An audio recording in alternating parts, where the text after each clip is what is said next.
کہ علم سیکھنا ہر مسلمان عورت مرد کے لیے کیا ہے بھائی؟ فرض ہے۔ اب علم سیکھ کر عمل نہ کرو تو گویا کہ تمہارے مثال ہی گادے کی مانند ہے۔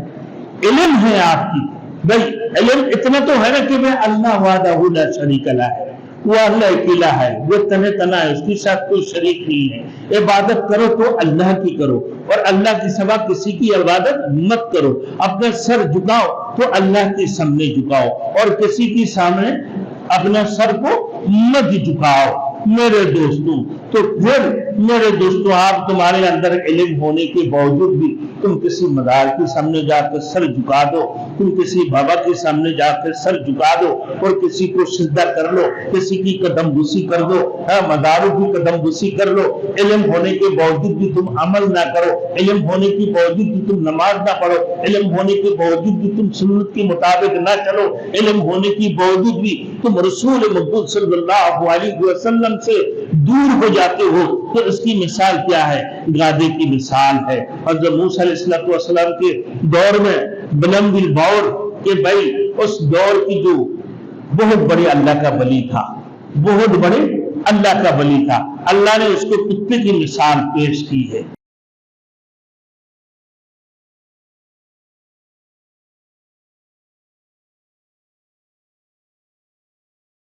Thanks for watching. Don't forget to like, comment, share and subscribe to Maulana Habibullah Rohani Official. حضرت لقمان حکیم نے اپنے بیٹے کو نصیحت کرتے ہوئے فرمایا وَغْضُضْ مِنْ صَوْتِكَ إِنَّ أَنْكَرَ الْأَصْوَاتِ لَصَوْتُ الْحَمِيرِ، اپنی آواز کو پست رکھو کیونکہ بدترین آواز گادے کی ہے۔ اللہ نے جہنمی لوگوں کی چیخ و پکار کو میرے دوستوں چیخ و پکار کو زفیر اور شہیق کے ساتھ تشبیہ دی ہے۔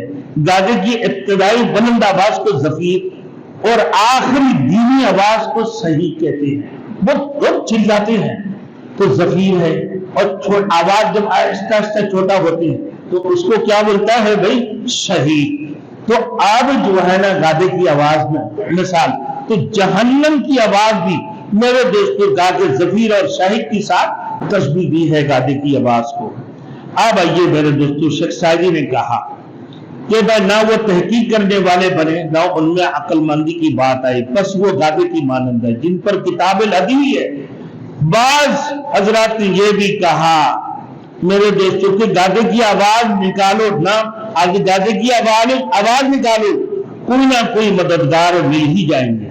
کہ گادے کی آواز نکالو کوئی نہ کوئی مددگار نہیں، کیونکہ کتاب کا دفتر بند ہو کیونکہ اٹھانے کے لیے گادہ تو مل ہی جائے گا۔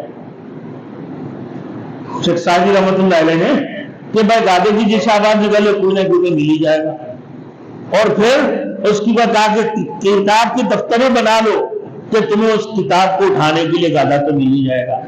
اب آخری میرے دوستوں آج کی باتوں کے اندر وقت بھی ہو گئے کہ بھائی سب سے بڑھ کر بات ہے علم۔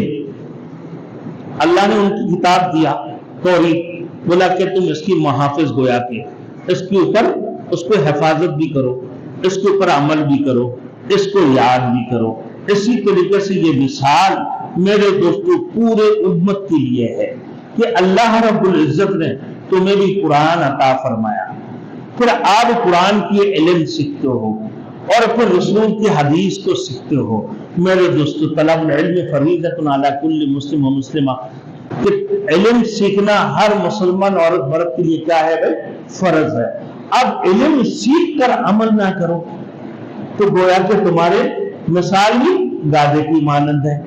علم ہے آپ کی بھائی، علم اتنا تو ہے نا کہ میں اللہ وحدہ لا شریک لہ ہے، وہ اللہ اکیلا ہے، وہ تنہ تنہا ہے، اس کے ساتھ کوئی شریک نہیں ہے۔ عبادت کرو تو اللہ کی کرو اور اللہ کے سوا کسی کی عبادت مت کرو۔ اپنا سر جھکاؤ تو اللہ کے سامنے جھکاؤ اور کسی کے سامنے اپنا سر کو مت جھکاؤ میرے دوستوں۔ تو پھر